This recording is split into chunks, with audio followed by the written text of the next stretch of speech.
हमको मोस्टली ऐसा लगता है कि यार हम तो नॉर्मल डाइट खाते हैं, रोटी दाल भात साग, या नॉन वेजिटेरियन है तो वो नॉर्मल उनके रूटीन में होता है नॉन वेजिटेरियन डाइट। तो यार हृदय की नलियाँ कैसे ब्लॉक हो जाती है? तो हृदय जो जेंट्स में होता है वो 300 से 350 ग्राम का होता है उसका वेट, और ये होलो चैम्बर है। लेडीज़ में 260 से 300 ग्राम का होता है। और लेडीज़ में जो हृदय को सप्लाई करती कोरोनरी आर्टरी जो एओर्टा से निकलती है वो 4.5 मिलीमीटर की LMCA होती है। LAD RCA 3.6 मिलीमीटर, और जब एपेक्स की तरफ जाती है नीचे तो 2.6 मिलीमीटर होती है। RCA, LAD और LCX तीनों का डायामीटर करीबन मिलीमीटर में सेम रहता है। तो वो आर्टरी फ्लेक्सिबल होती है। जैसे हृदय कॉन्ट्रैक्ट किया, होल बॉडी में एओर्टा से ब्लड देने के लिए, जैसे लीवर को चाहिए, इंटेस्टाइन को चाहिए, किडनी को चाहिए, पैर को चाहिए, ब्रेन को चाहिए, तो ये जो ब्लड सप्लाई हृदय लेफ्ट वेंट्रिकल से पंप करता है उससे हमारा बॉडी, हमारे सेल्स ऑक्सीजनेटेड ब्लड मिलता है, न्यूट्रिशियस ब्लड मिलता है, तो जीवंत रहता है। अब कोरोनरी आर्टरीज में ब्लॉकेज क्यों होते हैं? Because it is a very very small arteries. शरीर में दूसरी आर्टरीज है जैसे एओर्टा है, वो सब बहुत बड़ी होती है, 30 मिलीमीटर 32 मिलीमीटर की आर्टरीज होती है, तो उसमें ब्लॉकेज जल्दी नहीं होना है। हाँ, कैरोटिड आर्टरीज में, internal carotid, common carotid arteries में होता है, but that is mostly due to embolism और फ्रॉम द हार्ट। अभी हार्ट के एपेक्स में कोई क्लॉट है तो वो ब्रेन में चला जाता है, अथवा high BP. High BP is a main culprit to do lacunar infarcts in the brain. उससे फिर आपका कॉग्निटिव फंक्शन चला जाएगा, स्पीच पे इफ़ेक्ट आएगी, देन आपका एक साइड का अंग जो लेग है, आर्म है, वो उसकी मूवमेंट बंद हो जाएगी। तो उसके लिए आपको क्या करना है? तो नॉर्मली स्ट्रोक के बाद फिजियोथेरापी कराते हैं, but it gives gradual improvement.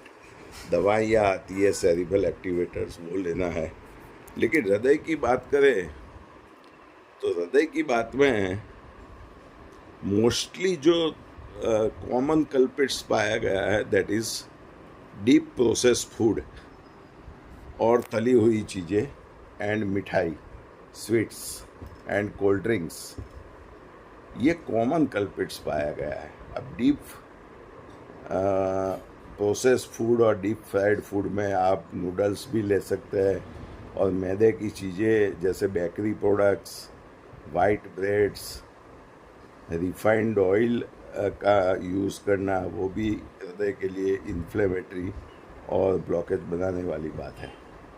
और ये 4 mm की या 3.6 mm की नलियों में ब्लॉकेज ऑक्सीडाइज होता है, इन्फ्लेमेशन होता है उसका। ब्लॉकेज तो बड़े हो, दैट इज़ नॉट इम्पॉर्टेंट, वो दवाई से ग्रेजुअली लिपिड को कम होता है तो वो स्टेबिलाइज होता है, और वो धीरे धीरे रिग्रेस भी होता है। ऐसा क्लिनिकल ट्रायल्स बोलते हैं कि भाई आप दवाई से भी ब्लॉकेज रिग्रेस कर सकते हैं, आपको पर्टिकुलर टाइम के लिए दवाई लेना पड़े। बट जो इन्फ्लेमेशन है, मोस्टली हम बोलते हैं कि यार हम तो रोटी दाल भात साग खाते हैं, या ब्रेड खाते हैं, रस खाते हैं, रस को चाय लेते हैं, ब्रेड बटर लेते हैं, but all this is acidic food. तो आपको एसिड और बेस का बैलेंस करना जरूरी है, and that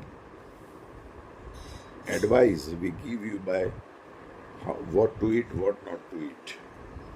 plant based diet आपको खाना चाहिए, और मल्टीपल फैक्टर्स आर देयर। आपका बीपी बढ़ना, अब बीपी बढ़ना सीजनल भी हो सकता है, स्ट्रेस भी कॉज हो सकता है।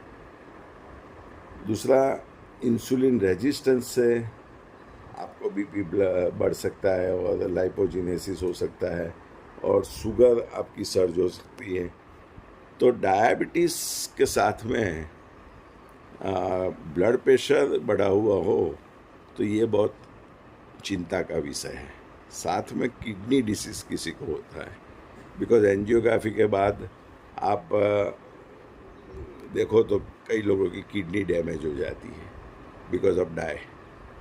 तो किडनी डिसीज़ डायबिटीज़ से भी होता है, हाई बीपी से भी होता है, एंजियोग्राफी की डाई से भी होता है।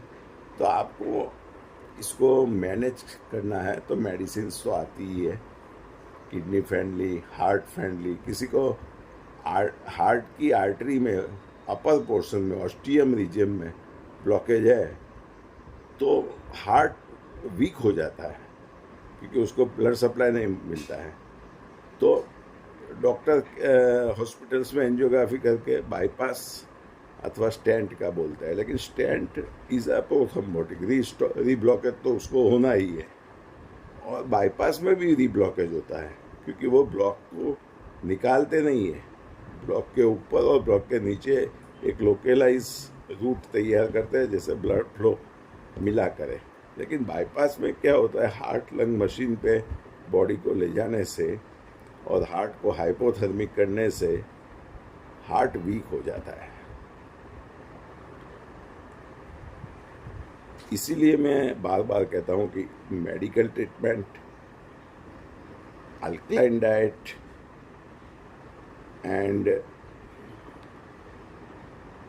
Certified FDA approved EECP enhance external cardiac counter pulsation treatment आपको लेना चाहिए, और वो भी सर्टिफाइड डॉक्टर से। आज DM डॉक्टर या कोई बोले कि मैं ऐसा डॉक्टर हूँ, कोई भी डॉक्टर विदाउट ट्रेनिंग और सर्टिफिकेशन EECP को प्रॉपर न्याय नहीं दे सकता है। EECP लेना मीन्स ट्रेंड सर्टिफाइड डॉक्टर का सर्टिफिकेट देख के ही लेना। अदरवाइज मशरूम जैसे सेंटर्स लोग कमाने के लिए चला रहे। दूसरी कई अनऑथोराइज ट्रीटमेंट ESMR, HBO2 जैसी ट्रीटमेंट आती है, but that is not useful, that is temporary useful. Otherwise FDA ने पास कर दिया होता। उसका कोई कंक्लूसिव ट्रायल नहीं है। ट्रायल हुआ है दवाइयाँ का, EECP ट्रीटमेंट का, और उसका स्पेशलाइज ट्रेनिंग होता है, एग्ज़ाम होता है, then you have to be allowed to give the EECP treatment to the patient. तो बहुत सोच समझ के हृदय रोग की ट्रीटमेंट लीजिए। और हम देखते हैं कि कोई लोगों का जेनेटिकली ब्लड प्रेशर कम नहीं होता है तो उनको ब्लड शुगर कम नहीं होता है, ब्लड प्रेशर और ब्लड शुगर, तो उनको फास्टिंग ब्लड शुगर, HbA1c के साथ में सीरम इंसुलिन का टेस्ट कराना चाहिए कि भाई उनका सीरम इंसुलिन रेजिस्टेंस कितना है। That is the main factor. तो हार्ट के बारे में जितने भी बड़े ब्लॉकेज बताए, आप डरे नहीं, आप ब्लड के इन्फ्लेमेटरी टेस्ट कराइए, ultra sensitive HSCRP, heart weak है कि ये पावरफुल है, NT-proBNP, अपना CBC कराइए, एनीमिया है कि नहीं, आप यूरिक एसिड कराइए, non vegetarians mostly, then homocysteine कराइए test, that is most important, seen in young peoples who are eating frequently outside. Then vitamin B12, D3, lipid profile, lipoprotein A, apolipo-B, ये American heart association ने अभी approve किया है कि ये test कराना जरूरी है। And proper sleep is very much needed, and proper walking. आप जिम में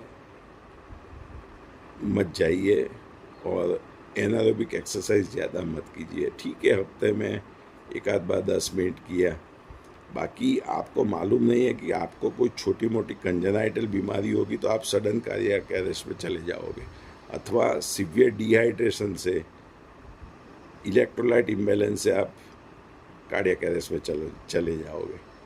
तो go for walking as far as possible, and cycling is also good.